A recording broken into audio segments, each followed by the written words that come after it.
Boa tarde, eu sou a Tayane, vamos nas pegadas? Hoje nós vamos falar sobre o Evangelho da Graça. Se encontra em Gálatas, capítulo 1, do versículo 6 a 10, que diz assim: Admira-me que estejas passando tão depressa daquele que vos chamou na graça de Cristo, para outro evangelho, o qual não é outro, senão que há alguns que vos perturbam e querem perverter o evangelho de Cristo. Mas ainda que nós, ou mesmo um anjo vindo do céu, vos pregue evangelho que vai além do que vos temos pregado, seja anátema. Assim como já dissemos, e agora repito, se alguém vos prega evangelho que vai além daquele que recebeste, seja anátema. Porventura procuro eu agora o favor dos homens ou o de Deus? Ou procuro agradar homens? Se agradasse ainda a homens, não seria servo de Cristo. Motivo da carta. Um dos erros frequentes daqueles dias e também de hoje é o que Paulo chamou de fermento do legalismo, então conhecido como galacianismo. O estudo da Carta aos Gálatas é fundamental para se corrigir os erros doutrinários da fé cristã.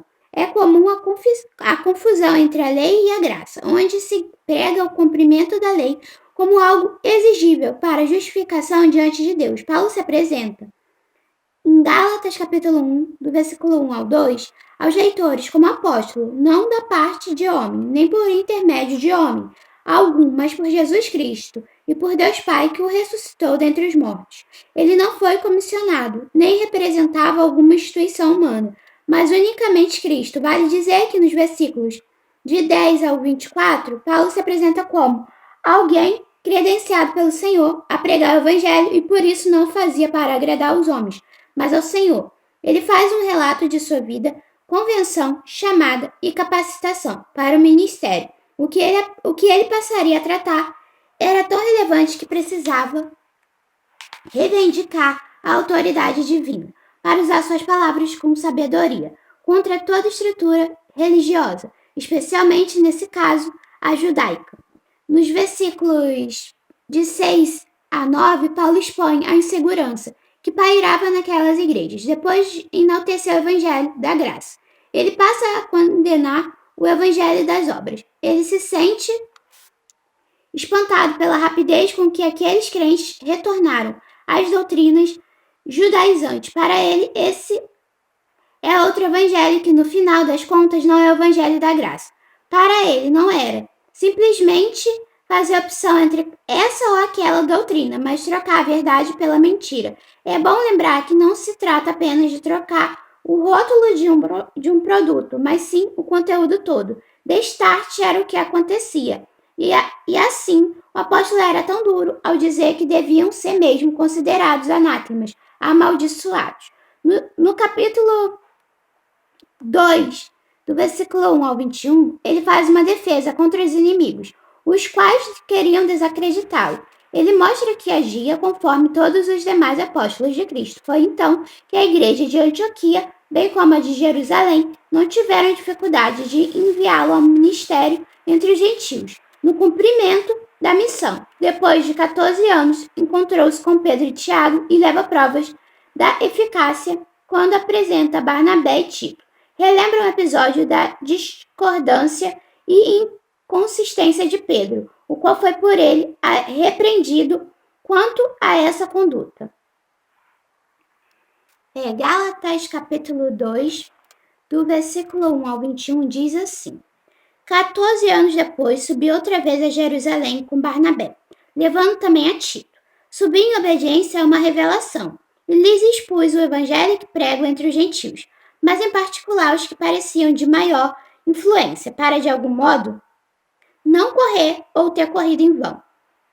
Contudo, nem mesmo Tito, que estava comigo sendo grego, foi constrangido a circuncidar-se, e isto por causa dos falsos irmãos que se entremeteram com o fim de espreitar a nossa liberdade, que temos em Cristo Jesus, e reduzir-nos à escravidão, aos quais nem ainda por uma hora nos submetemos, para que a verdade do Evangelho permanecesse entre vós. E quando aqueles que pareciam ser de maior influência, quais tenham sido outrora, não me interessa, Deus não aceita a aparência do homem. Esses, digo que me pareciam ser alguma coisa, nada me acrescentaram. Antes, pelo contrário, quando viram que o evangelho da incircuncisão me fora confiado, como a Pedro o da circuncisão, pois aquele que operou eficazmente em Pedro para o apostolado da circuncisão, também operou eficazmente em mim para com os gentios. E quando conheceram a graça que me foi dada, Tiago, Cefas e João, que eram reputados colunas, me estenderam a mim e a Barnabé a destra de comunhão, a fim de que nós fôssemos para os gentios e eles para a circuncisão, recomendando-nos somente que nos lembrássemos dos pobres, o que também me esforcei para fazer. Quando, porém, Cefas veio a Antioquia, resistir-lhe face a face, porque se tornara repreensível. Com efeito, antes de chegarem, alguns da parte de Tiago comia com os gentios. Quando, porém, chegaram, afastou-se, e por fim veio apartar-se, temendo os da circuncisão. E também os demais judeus dissimularam com ele, a ponto de o próprio Barnabé ter se deixado levar pela dissimulação deles. Quando, porém, vi que não procediam corretamente, segundo a verdade do Evangelho, disse a Cefas, na presença de todos: se sendo tu judeu, vives como gentil e não como judeu, por que obrigas os gentios a viverem como judeus? Nós, judeus por natureza e não pecadores dentre os gentios, sabendo contudo que o homem não é justificado por obras da lei, e sim mediante a fé em Cristo Jesus, também temos crido em Cristo Jesus para que fôssemos justificados pela fé em Cristo e não por obras da lei. Pois por obras da lei ninguém será justificado. Mas se procurando ser justificados em Cristo, como de nós mesmos, também achados pecadores, dar-se-á o caso de ser Cristo ministro do pecado? Certo que não. Porque se torna a edificar aquilo que destruí a mim mesmo, me constituo transgressor. Porque eu, mediante a própria lei, morri para a lei, a fim de viver para Deus. Estou crucificado com Cristo. Logo, já não sou eu quem vive, mas Cristo vive em mim. E esse viver que agora tenho na carne, vivo pela fé no Filho de Deus, que me amou e a si mesmo se entregou por mim. Não anulo a graça de Deus, pois se a justiça é mediante a lei, segue-se que morreu Cristo em vão. Que Deus possa continuar falando no seu coração. Estaremos orando ao Senhor. Senhor, meu Deus e meu Pai, te peço perdão por todos os meus pecados, minhas falhas, meus erros, ó Pai. Senhor, eu entro no teu trono de glória, Pai, para te pedir, Senhor, que o Senhor continue abençoando a vida de cada um que está vendo e ouvindo esse vídeo, ó Pai. Que eles possam, Senhor, ser tremendamente tocados por Ti neste momento, ó Pai.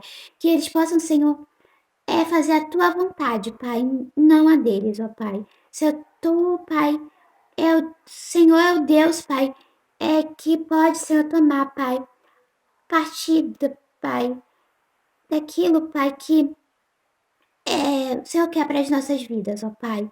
Senhor, toma, Deus, cada um nas Tuas mãos e faça a sua vontade, Senhor. Em nome do Teu Filho Jesus, ó Pai, que vive e que reina para todos sempre. Amém e amém.